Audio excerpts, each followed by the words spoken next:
Welcome. This is Shakti Carola Navran. I'm an online astrologer. I live on Maui and I do a lot of my work online. And today I want to talk about the upcoming week. So this is a weekly thing I do, and I kind of crystallize the astrological movements and what's going on in the heavens into an overall theme. So that way I feel you're going to be prepared for what's coming at you. So this week we will have the big event of Saturn going retrograde on the 5th or the 6th, depending on where you are on the planet. So the Saturn retrograde is going to happen till the 25th of August, so it's quite a while going on.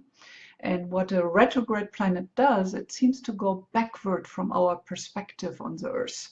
So it's kind of revisiting areas in your chart. So we're going to discuss and really look quite deeply into what that means for you.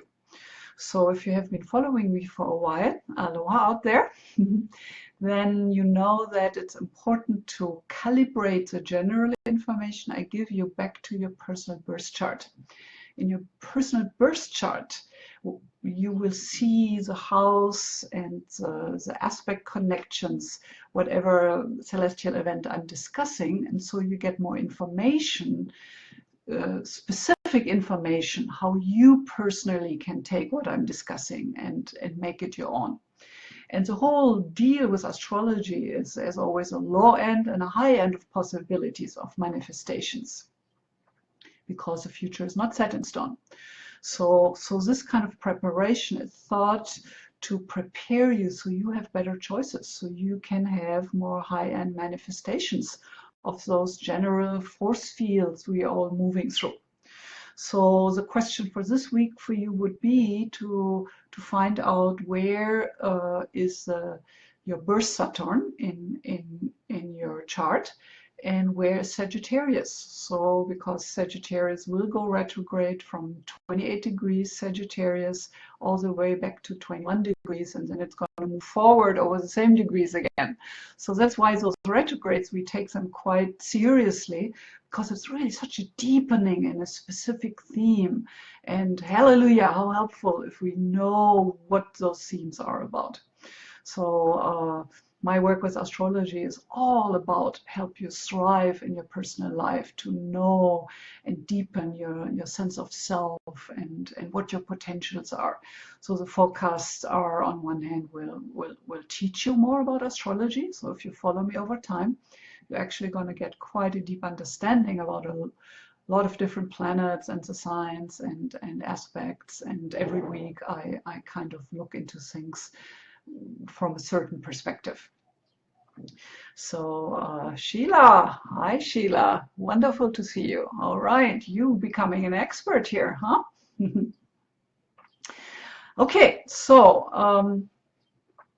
the main thing I want to discuss this week is that Saturn retrograde. I haven't discussed Saturn in any length yet, so I'm catching this opportunity, because Saturn is really a kind of planet a lot of people have a very ambivalent feeling about.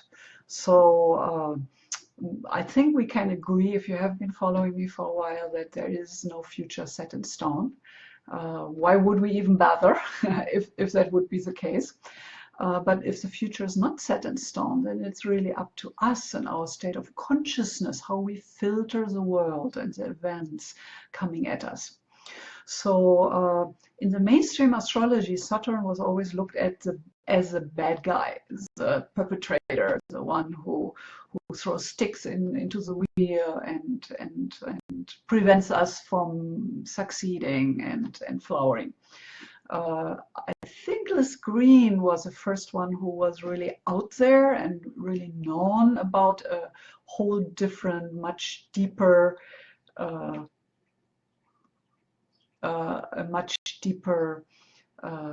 psychological perspective onto Saturn. She even wrote a whole book about it.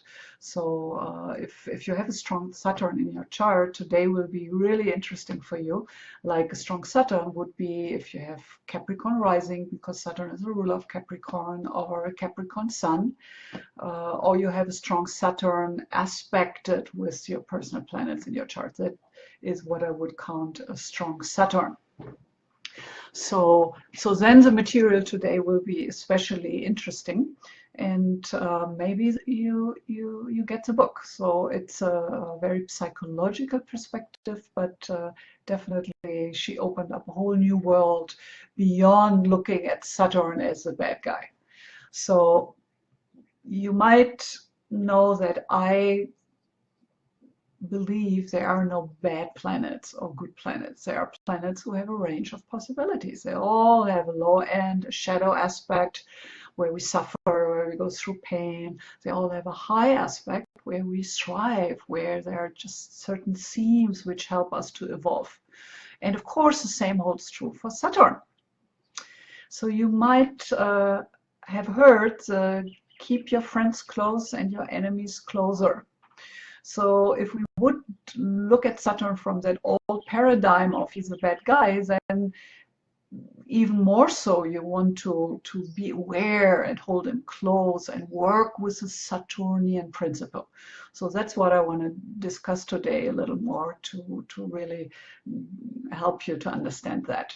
Hi, Christy. Yeah, I like that new camera thing too. They changed something on Facebook, so now I can have this white screen. Isn't that great?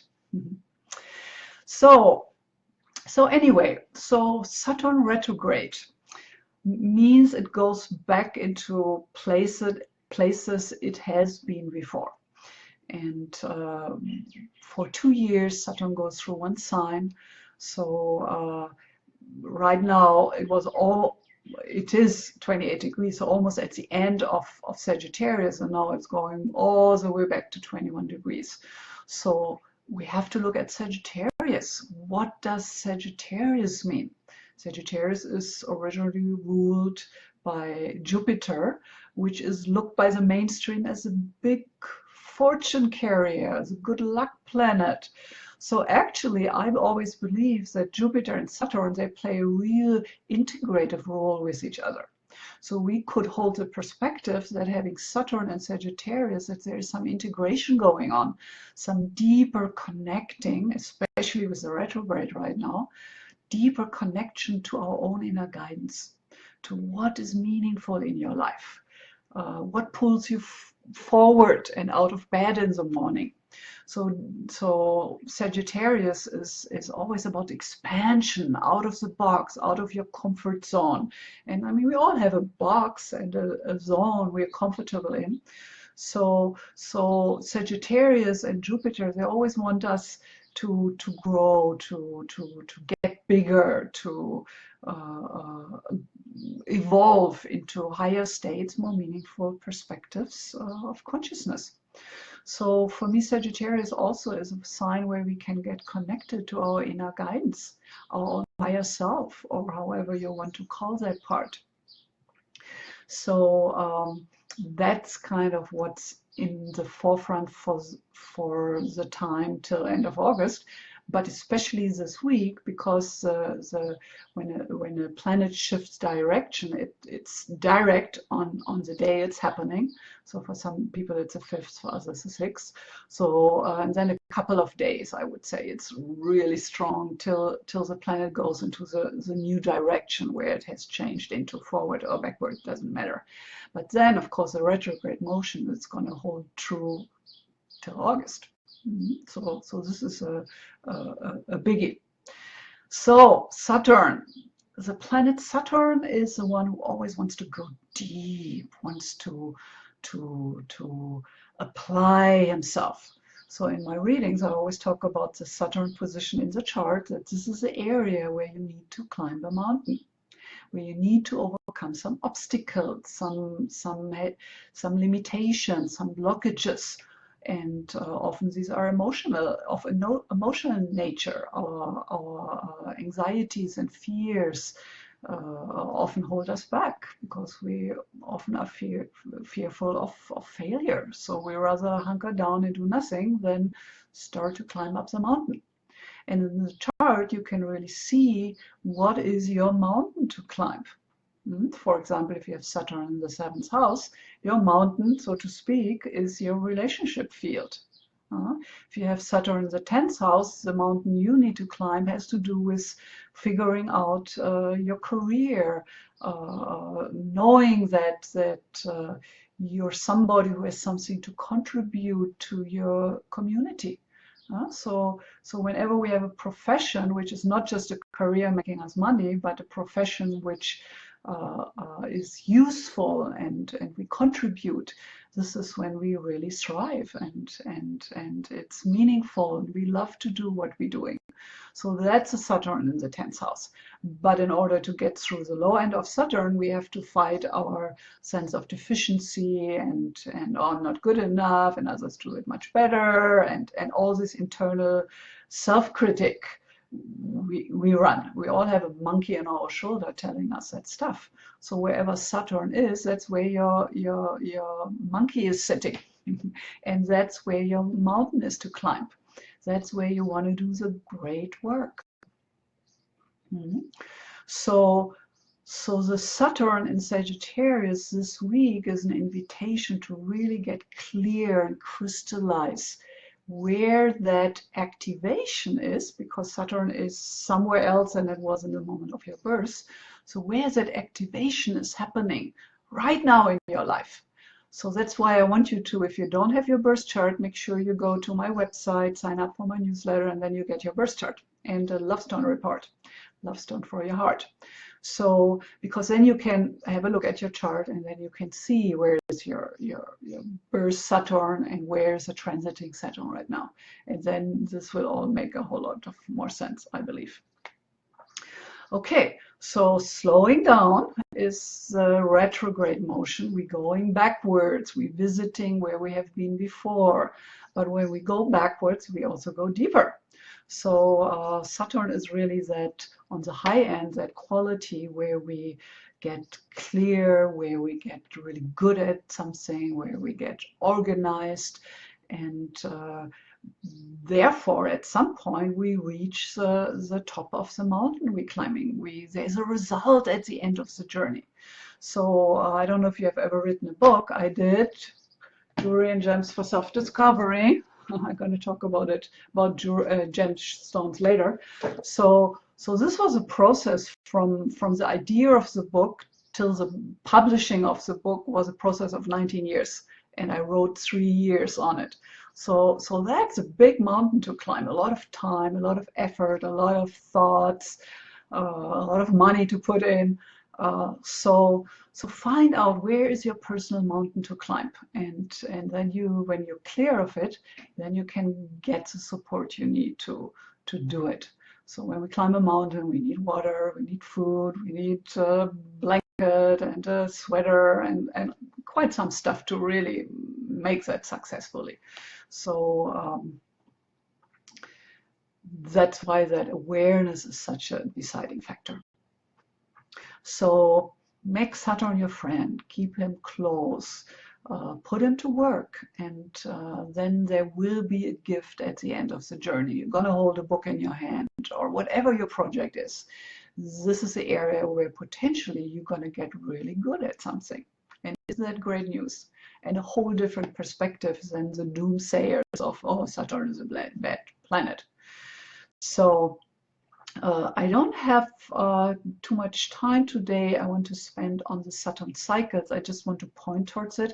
I actually have done some other videos, older ones, so you can Google it on my YouTube channel. The first Saturn return is around 29 to 30. The second Saturn return is around 59 to 60. So these are kind of those moments in time when the Saturn comes back to where it was in our birth chart.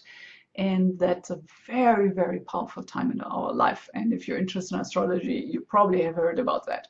So the first Saturn return, in a nutshell, is about you finally really grown up. You have had enough experience. So now you can make better decisions on how you want the middle of your life, the prime of your life look like. So it has to do a lot with stepping out and doing something meaningful. Second Saturn return is that stepping into our elder years. So it's an initiation into the last third of our life. And Saturn is the elder, looked at the elder on the high end side of things. So the last third of our life is very different than when we are in the prime, or when we are young and just starting out. So Saturn kind of introduces those bigger cycles of life.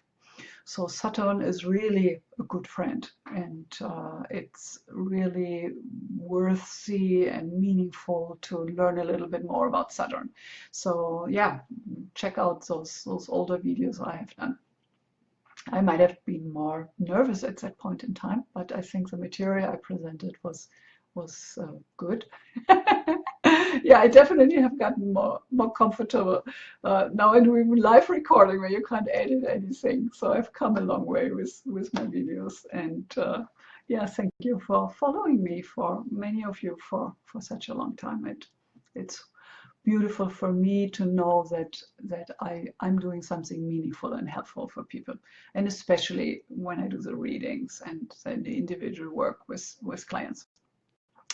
So I want to keep a little time to talk about the gemstone of the week. You know that I'm this gemstone expert, and so I have worked all my life with the connection between astrology and gemstones, and how you can use gemstones to support individual weaknesses in your chart. And I have, when I was still living in Germany, I've led meditation groups, healing and meditation with crystals and gemstones. So I not only have a research I'm rooted in my own experience, but also the experience of many people I've worked with. So today I want to talk about the crystals. So isn't that a great one? It actually has a hole in here, so we're going to try to find a light bulb to put it in, so it then is really radiating. And it doesn't really matter which kind of crystal you think about. So you can work with groups, you can work with little groups like this. You can work with my favorite, the Herkimer diamonds, which are very special, balanced, double terminated crystals. And I'm working a lot with Herkimer diamonds, and I've talked about it a lot. But today I want to give you a little more ideas how you can really meditate with crystals. And when I was doing my group work with gemstones, I had many crystals like this size. And what I would do to really give my students an experience of what those gemstones really can do. So I would create fields. So I would put down a field of 3 big gemstones, so big, one over the top, 2 at the feet, on the sides, so that it was a big triangle you would lay yourself in. And then I would put all the tips up, the one on the bottom and the one on the top, and you would lay inside on the floor. And when the top is up, so like that, you really feel with a big crystal, you do feel that strongly. You feel the energy coming up. And then I turned it around, and then you felt the energy going down like a shower almost. And then I would create different fields, like you could do a 6-star. So you could have 3 crystals like that and like that. And so 3 crystals with a tip up and 3 crystals with a tip down, forming a hexagram. And this is an ultimately balancing field. So if you put yourself into that field for 15-20 minutes, you feel like totally rejuvenated, totally fresh and balanced.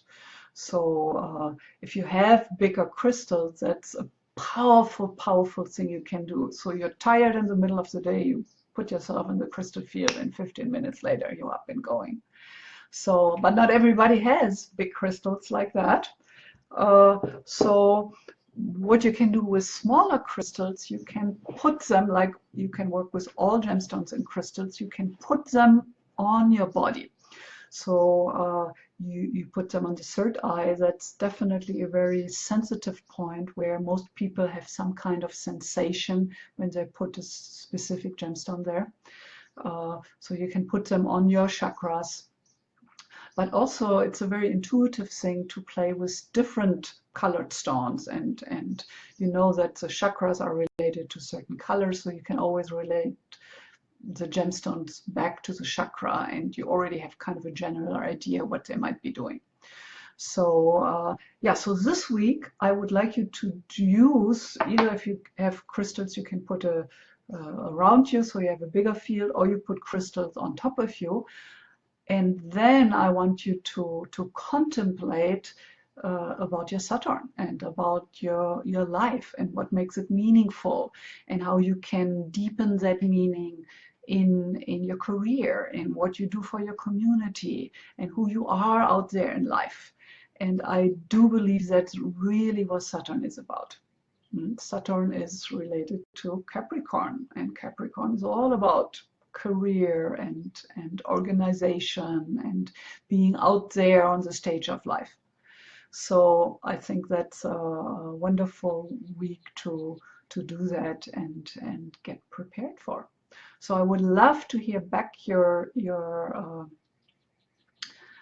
experiences, and please don't forget to like and comment, and if you have people on your page who might be interested in this, share the video. I really would love that.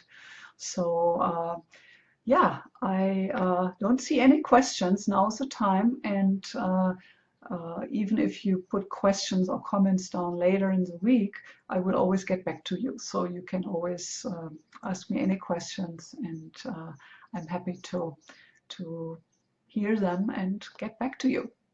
So for the faster transits like the moon, I do the 1 minute daily, kind of get you prepared for the day. And I've heard clients do it in the morning with their coffee, have their iPad there, and just listen for a minute. And you get an idea, it gets you geared up in a meaningful way for the day. And so these you can find on YouTube, on Facebook, on Instagram. So I'm putting them everywhere. It's a lot of work, but people seem to like it. So these are the faster moving emotional waves, which are symbolized by the moon. But in this weekly, I really try to crystallize it out. So what is the main energy of the week about? And this week, with all the Saturn stuff, I think a lot of things are kind of calming down to some extent, even if the sun is still in Aries, and Aries is fire and new beginnings and all that, and we have talked about that in the previous weekly. But Saturn is really this idea of revisiting, going deep, going down, coming to some kind of a result. So I hope that will be a good beginning for you this week to journey that road up your mountain. And I will see you next week on Saturday again. I'm gonna do on Tuesday a full moon video upcoming for the Virgo full moon. So I see you around. All the best, aloha, and namaste.